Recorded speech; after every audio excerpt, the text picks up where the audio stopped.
Subscribe करें ITI exam YouTube channel को और लेटेस्ट वीडियो नोटिफिकेशन के लिए इस बेल आइकन को दबाएं और ऑल को सिलेक्ट करें ताकि मिलती रहें आपको सभी क्लासेस की नोटिफिकेशन सबसे आप पहले। सभी का स्वागत है ITI एग्ज़ाम के यूट्यूब चैनल। दोस्तों आज जो मेरी क्लास होने में मैकेनिकल डीजल वालों के लिए होने वाली है। दोस्तों जो हमारा चैप्टर है वो चल रहा है इंजन के बारे में हम पढ़ रहे हैं। वैसे तो मैंने इंजन के बारे में बेसिक कंप्लीट करवाया है, लेकिन जो कॉम्बिनेशन वगैरह है इसमें बियरिंग वगैरह थोड़े बहुत पॉइंट आ जाते हैं वो मैं सिर्फ इस क्लास में डिस्कस करने वाला है दोस्तों। ठीक है, तो चलिए क्लास को पूरा देखिए। बेसिक्स में आपको जितने भी क्वेश्चन बनते जाएंगे स्टेप बाय स्टेप मैं आपको बेसिक्स से भी बताता चलूँगा। ठीक है, और जो मैंने इंजन वाला पार्ट करवाया चैप्टर मैंने बेसिक से कंप्लीट भी करवा रखा है इंजन वाला पार्ट, तो आप प्लीज़ वो देख लीजिएगा। आप जितने भी डाउट हैं आपके इंजन से रिलेटेड है सभी आपके क्लियर हो जाएंगे दोस्तों। ठीक है, इसलिए क्लास को पूरा देखिए ताकि आपको अच्छे समझ में आए और जितना हो सके इस क्लास को अपने दोस्तों में भी शेयर करना। ठीक है, ताकि उनको भी इस क्लास का पूरा बेनिफिट मिल सके। ओके, तो चलिए आज की क्लास को स्टार्ट करते हैं। टॉप 35 क्वेश्चन होने वाले हैं आज की क्लास में। ठीक है, अच्छे क्वेश्चन हैं तो आपको सोल्व करना होगा, जैसे आपको आंसर भी साथ साथ देना होगा अगर आपको पता होगा तो। चलिए पहला क्वेश्चन आप लोगों के सामने आ चुका है कि क्रैंक शाफ्ट के उत्पादन के लिए उपयोग की जाने वाली सामग्री क्या है। क्रैंक शाफ्ट किस चीज़ से बनती है, बस ये पूछ रहा है, बताइए। राइट आंसर अब आपको बताना है किसके साथ जाएगा। क्रोमियम, वैनेडियम, निकल स्टील होता है या तीव्र गति स्टील होता है, कच्चा लोहा या फिर लोहा। चलिए आपको बताना है राइट आंसर किसके साथ जाएगा। चलिए दोस्तों, तो यहाँ पर क्रोमियम, वैनेडियम, निकल स्टील, ऑप्शन नंबर ए आपका यहाँ पर जो है राइट आंसर हो जाएगा। इसी चीज़ से ये बनाई जाती है, उत्पादन इसका इसी चीज़ से होता है। ठीक है, ऑप्शन नंबर ए के साथ आपका राइट आंसर चला जाएगा। चलिए अब देखते हैं अगला क्वेश्चन क्या कहता है। अगला क्वेश्चन आप लोगों के सामने आ चुका है कि पिस्टन जो है, पिस्टन पिंस की सामग्री क्या है। पिस्टन पिंस की सामग्री क्या है। अब इसमें आपको राइट आंसर बताना है किसके साथ जाएगा। चलिए राइट आंसर बताइए किसके साथ जाएगा। तो यहाँ पर निकल क्रोमियम स्टील, ऑप्शन नंबर ए के साथ यहाँ पर आपका राइट आंसर हो जाएगा। ऑप्शन नंबर ए यहाँ पर आपका राइट आंसर होगा दोस्तों। ठीक है, चलिए अब आता है आपका बियरिंग से रिलेटेड क्वेश्चन। बियरिंग का नाम क्या है। अब आपको ये बियरिंग दिया है, इसका आपको नाम बताना है। तो आखिर में आपसे पूछोगे कि बियरिंग होता क्या है। जो मशीनों के स्पिंडल हैं लंबी शाफ्टों को सहारा देने के लिए और पुर्जों को सही स्थिति में रखने के लिए जिस हम साधन का उपयोग करते हैं उसको क्या बोलते हैं, बियरिंग वगैरह कहा जाता है। ठीक है, तो आपको बताना है जब कोई बियरिंग दिया है इसका आपको राइट आंसर बताना है किसके साथ जाएगा। ये किस टाइप का बियरिंग है आपको राइट आंसर बताना है। चलिए वैसे तो कई प्रकार के होते हैं बियरिंग। ठीक है, मैंने फीटर में एक चैप्टर करवाया है बियरिंग, अगर आप देखना चाहो, अगर आपको अच्छे से पढ़ना है तो आप पढ़ सकते हो। ठीक है, चलिए आपको बताना है ये किसका ये बियरिंग कौन सा है, आपको राइट आंसर बताना है। उसमें मैंने आपको सब बताया हुआ है, जो फीटर की क्लास हुई है बियरिंग मैंने पढ़ाया हुआ उसमें, आप चाहे तो क्लास भी देख सकते हो।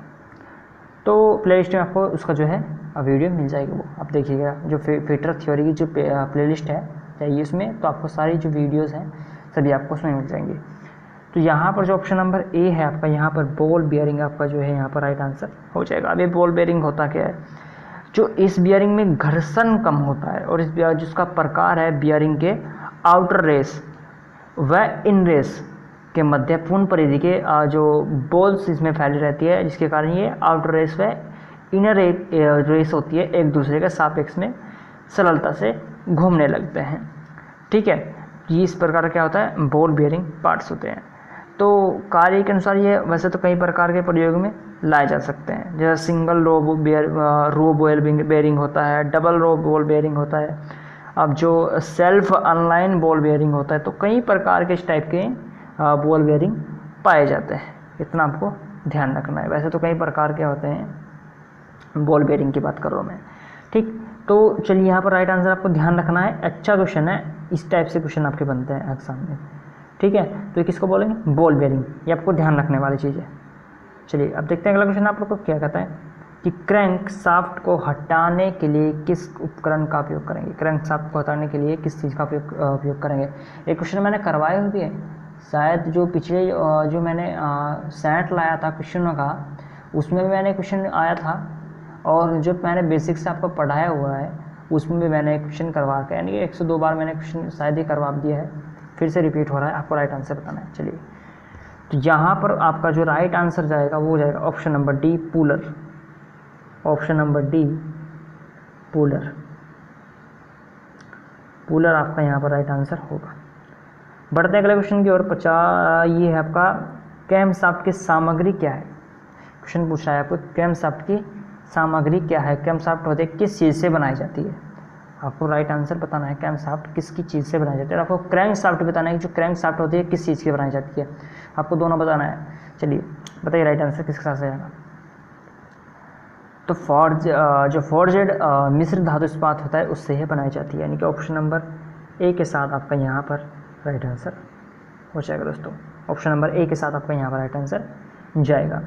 ठीक, चलिए अब देखते हैं अगला क्वेश्चन। ड्राइव का नाम क्या है। आपको ड्राइव दी गई है, इसका आपको नाम बताना है। चलिए अच्छा क्वेश्चन है, बताइए राइट आंसर। तो ये किस्म का बेल्ट ड्राइव होगा। क्या, बेल्ट ड्राइव दिख रहा होगा ना आपको, बेल्ट टाइप का। तो क्या होगा आपका यहाँ पर ऑप्शन नंबर ए यहाँ पर आपका राइट आंसर हो जाएगा। बेल्ट ड्राइव आपका यहाँ पर जो है राइट आंसर होगा दोस्तों। ठीक है, चलिए अब देखते हैं अगला क्वेश्चन क्या कहता है। अभी आपको टूल दिया हुआ है, इसका आपको नाम बताना है, किस टूल का नाम क्या है। आपको राइट आंसर बताना है। जो आपको टूल्स वगैरह दिया है आपको उसका नाम बताना है। चलिए, तो पिस्टन रिंग एक्सपेंडर। ठीक है, तो यहाँ पर ऑप्शन नंबर सी के साथ राइट आंसर चला जाएगा। ठीक है, ऑप्शन नंबर सी जो है आपका यहाँ पर राइट आंसर होगा। ठीक है, देखते हैं अगला क्वेश्चन क्या कहता है कि फ्लाई व्हील फेस को चेक करने के लिए किस मापक यंत्र का उपयोग किया जाता है। राइट आंसर बताना है आपको। क्वेश्चन फिर से रिपीट कर देता हूँ। फ्लाई व्हील फेस को चेक करने के लिए किस मापक यंत्र का उपयोग किया जाता है। राइट आंसर बताइए। तो डायल इंडिकेटर। किसका, डायल इंडिकेटर है। ऑप्शन नंबर ए के साथ आपका यहाँ पर राइट आंसर चला जाएगा। ठीक है, ऑप्शन नंबर ए जो है आपका यहाँ पर राइट आंसर होगा। देखते हैं अगला क्वेश्चन क्या कहता है कि आपको टूल्स वगैरह दिया है, इसका आपको नाम बताना है। क्या चीज़ बताइए। जो टूल दिया हुआ है इसका आपको नाम बताना है। डायल प्रकार टॉक रिंच है, स्केल प्रकार टॉक रिंच है, या फिर सॉफ्ट प्रकार टॉक रिंच है, रोड में टॉक रिंच होता है। चलिए बताइए राइट आंसर बताइए किसके साथ जाएगा। राइट आंसर बताइए किसके साथ जाएगा। तो स्केल प्रकार का टॉक रिंच है, स्केल प्रकार का। ठीक है, फेडर टाइप का होता है ना। तो ऑप्शन नंबर बी के साथ आपका जो है यहाँ पर राइट आंसर चला जाएगा। ऑप्शन नंबर बी आपका यहाँ पर राइट आंसर होगा दोस्तों। देखते हैं अगला क्वेश्चन क्या कहता है। अगला क्वेश्चन आप लोगों के सामने आ चुका है। इसका आपको टूल्स दिया है, इसका आपको नाम बताना है। ये टूल्स दिया हुआ है, इसका आपको नाम बताना है।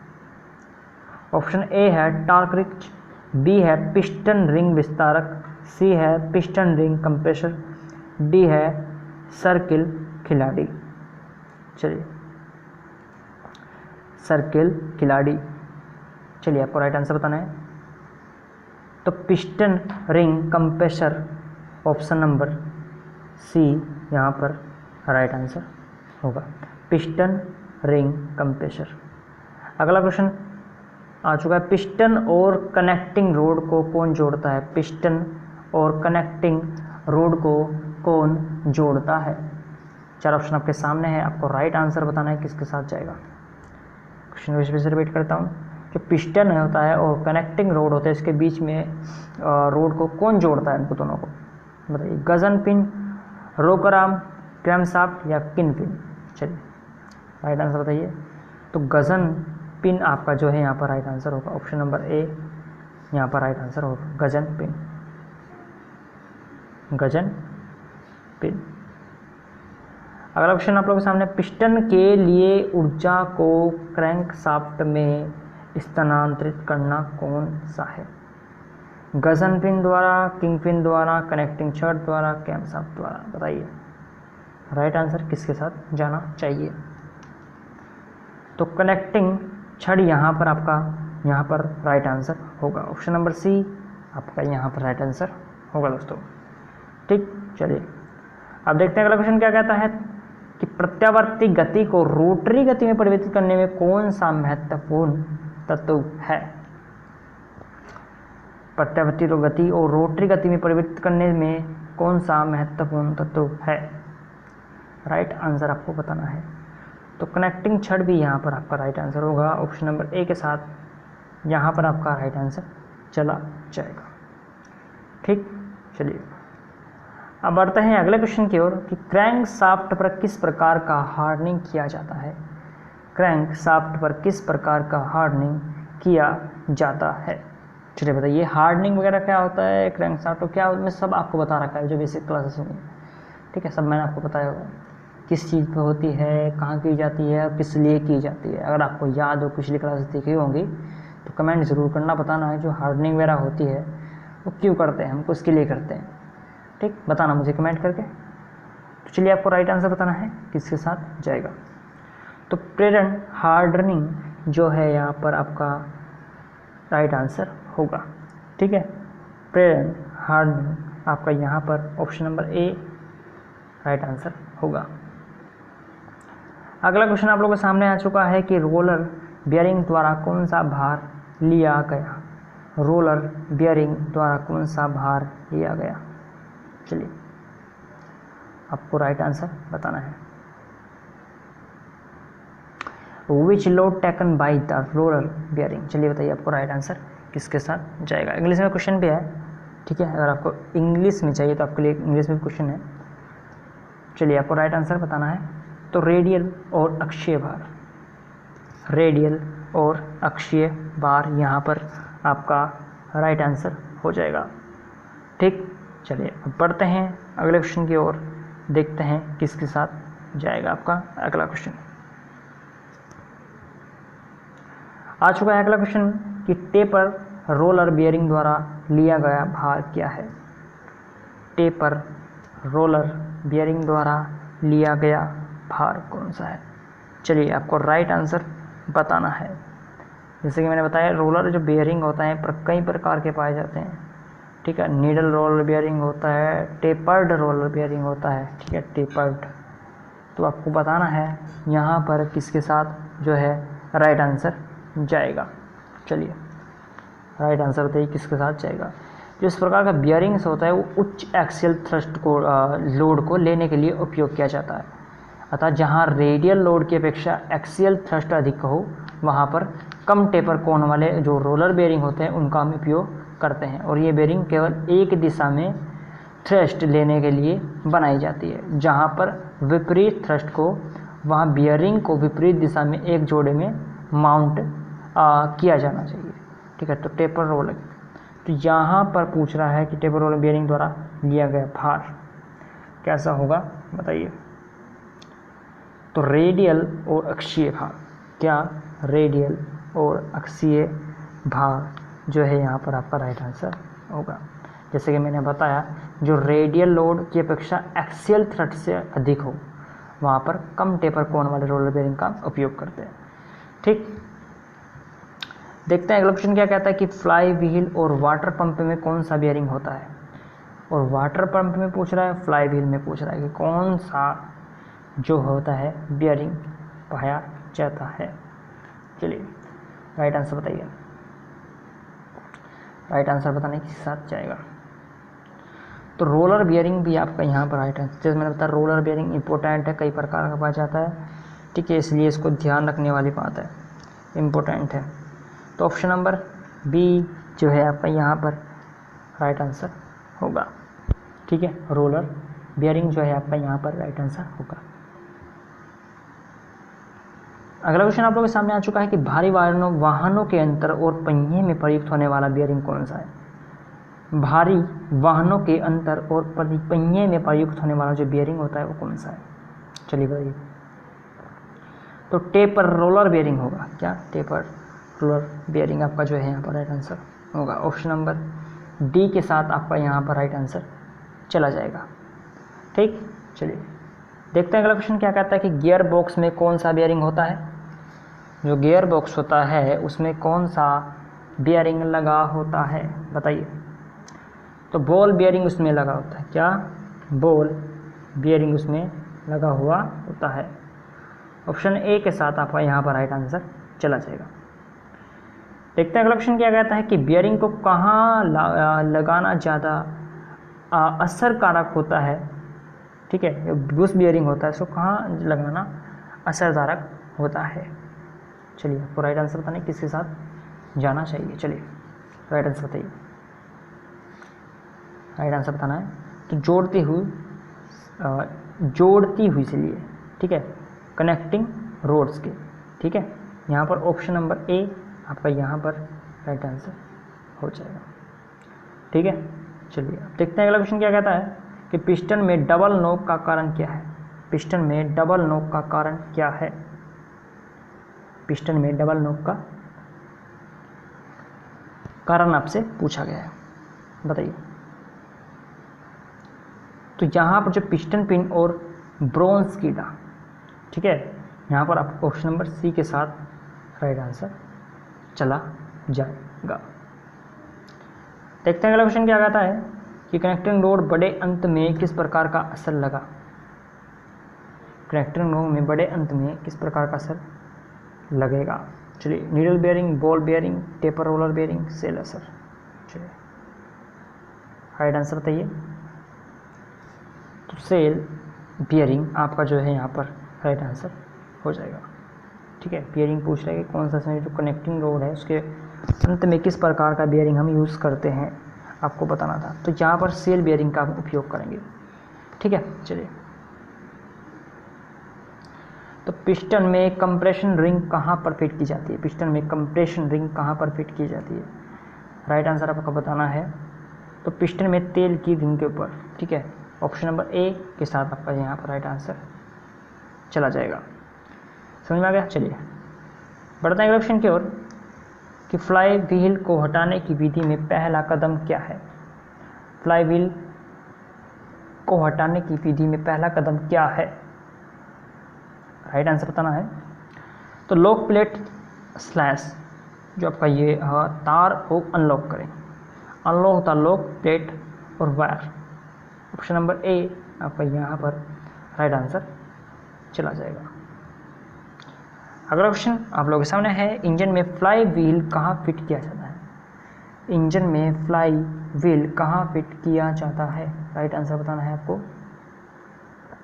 तो crank shaft option number B के साथ आपका यहाँ पर जो है राइट आंसर चला जाएगा, ठीक है, क्रैंक शाफ्ट।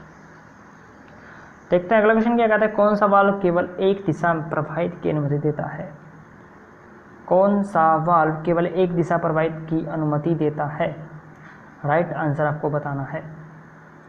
तो रीड वाल्व यहाँ पर राइट आंसर क्या हो जाएगा, रीड वाल्व जो है आपका यहाँ पर राइट आंसर होगा। ऑप्शन नंबर सी के साथ आपका जो है यहाँ पर राइट आंसर चला जाएगा, ठीक। चलिए देखते हैं अगला क्वेश्चन। टीडी से पहले वाल्व खुलने पर संदर्भित शब्द का उपयोग किया जाता है। लीड, लेग, ओवरलैप या रिटार्डर। चलिए राइट आंसर आपको बताना है। तो लीड का हम उपयोग करेंगे, किसका, लीड। ऑप्शन नंबर ए के साथ यहाँ पर आपका राइट आंसर चला जाएगा। ये टीडीसी वगैरह क्या होता है, बीडीसी वगैरह क्या होता है, मैंने सब आपको बताया होगा, ठीक है। और बीडीसी के बाद वाल्व बंद होने के संदर्भ शब्द का उपयोग कहाँ किया जाता है, चलिए बताइए। Lead, advance, leg, overlap. चल ऑप्शन आपके सामने, आपको राइट आंसर बताना है। तो लेग आपका जो है यहाँ पर राइट आंसर होगा। ऑप्शन नंबर सी के साथ यहाँ पर आपका राइट आंसर चला जाएगा, ठीक। अगला क्वेश्चन आप लोग, जब दो वाल्व खुली स्थिति का उल्लेख करने के लिए प्रयोग किया जाता है तो क्या शब्द है। Lead, leg, overlap, advance. चलिए तो ओवरलैप जो है यहाँ पर आपका राइट आंसर होना चाहिए, ओवरलैप। ऑप्शन नंबर सी के साथ आपका यहाँ पर राइट आंसर चला जाएगा। देखते हैं अगला क्वेश्चन क्या कहता है कि रोटरी को प्रत्यावर्ती गति में बदलने के लिए किसका उपयोग किया जाता है। रोटरी को प्रत्यावर्ती गति में बदलने के लिए किसका उपयोग किया जाता है। कैम शाफ्ट, कनेक्टिंग छड़, रॉकेट आर्म या फिर main shaft. Option number A आपका यहाँ पर राइट आंसर होगा, cam shaft. Option number A, ठीक। अब कैम शाफ्ट का ड्राइव स्ट्रोक कौन सा है। कैम शाफ्ट का ड्राइव स्ट्रोक कौन सा है, चलिए स्रोत पूछ रहा है। कैम शाफ्ट का ड्राइव स्ट्रोक कौन सा है। Crank shaft, fly wheel, self motor, gear box. चार ऑप्शन आपके सामने, राइट आंसर बताना है। तो यहाँ पर जो राइट आंसर जाना चाहिए क्रैंक शाफ्ट, आपका ऑप्शन नंबर ए राइट आंसर होगा। अगला क्वेश्चन आप लोग के सामने है कि क्रैंकशाफ्ट गति को अनुपात क्रैंकशाफ्ट क्या है। क्रैंकशाफ्ट को गति का अनुपात में क्रैंकशाफ्ट क्या है। बराबरी का होता है, डबल होता है, ट्रिपल होता है, फिर आधा होता है। चलिए रेशो में पूछ रहा है, रेशो में, ठीक है, रेशो की यहाँ पर बात की गई है। कितना रेशो होगा, बराबर का होगा, आधा होगा या फिर ट्रिपल होगा। तो यहाँ पर राइट आंसर किसके साथ जाएगा, ऑप्शन नंबर ए के साथ, हाफ, आधा, ठीक है। ऑप्शन नंबर ए जो है आपका यहाँ पर राइट आंसर होगा। अगला क्वेश्चन आप लोगों के सामने कि एक बोर का ओवेलिटी क्या है। राइट आंसर आपको बताना है। दिया में अंतर ऊपर के नीचे तक मापा जाता है, व्यास में सिलेंडर के गैर थ्रस्ट साइड में जोर, या फिर व्यास में अंतर केवल शीर्ष पर मापा जाता है, फिर केवल नीचे मापा गया व्यास में अंतर, ठीक है। चलिए यहाँ पर राइट आंसर किसका जाएगा, ऑप्शन नंबर बी जो आपका व्यास में सिलेंडर के गैर थ्रस्ट साइड में जोर, ठीक। तो option number C, option number B आपका यहाँ पर राइट आंसर हो जाएगा। अगला क्वेश्चन आप लोगों के सामने आ चुका है, जब समय गियर के साथ निशाना का संयोग करना आवश्यक है। जब समय गियर के साथ निशाना को संयोग करना आवश्यक है। पानी में पंप को इकट्ठा करने के दौरान, तेल पंप को इकट्ठा करने के दौरान, क्रैंकशाफ्ट असेंबलिंग के दौरान, या फिर इकट्ठे रेडिएटर के दौरान। तो ऑप्शन नंबर क्रैंकशाफ्ट के असेंबलिंग के दौरान, ऑप्शन नंबर सी जो है आपका यहाँ पर राइट आंसर हो जाएगा। देखते हैं अगला क्वेश्चन क्या कहता है कि सिलेंडर बोर गहराई मापने के लिए किस गेज का उपयोग किया जाता है। सिलेंडर बोर की गहराई मापने के लिए किस गेज का उपयोग करते हैं। चलिए तो डायल गेज आपका यहाँ पर राइट आंसर हो जाए, क्या, dial gauge, option number C यहाँ पर आपका राइट आंसर हो जाएगा, डायल गेज। लास्ट क्वेश्चन आप लोगों के सामने आ चुका है कि टाइमिंग चेन का उद्देश्य क्या होता है। टाइमिंग चेन का उद्देश्य क्या होता है। तो क्रैंक्स और क्रैंकशाफ्ट गियर को जोड़ने के लिए, ऑप्शन नंबर सी जो है यहाँ पर आपका राइट आंसर हो जाएगा। तो ये क्वेश्चन दोस्तों आप जो मैंने इस क्लास में डिस्कस कराया, अभी ये क्लास आपको अच्छी लगी होगी, अच्छी लगी तो लाइक कीजिए, शेयर कीजिए दोस्तों में, चैनल पर नए चैनल को सब्सक्राइब जरूर कर लेना। तो मिलते हैं अगली क्लास में, आज के लिए इतना ही दोस्तों, धन्यवाद।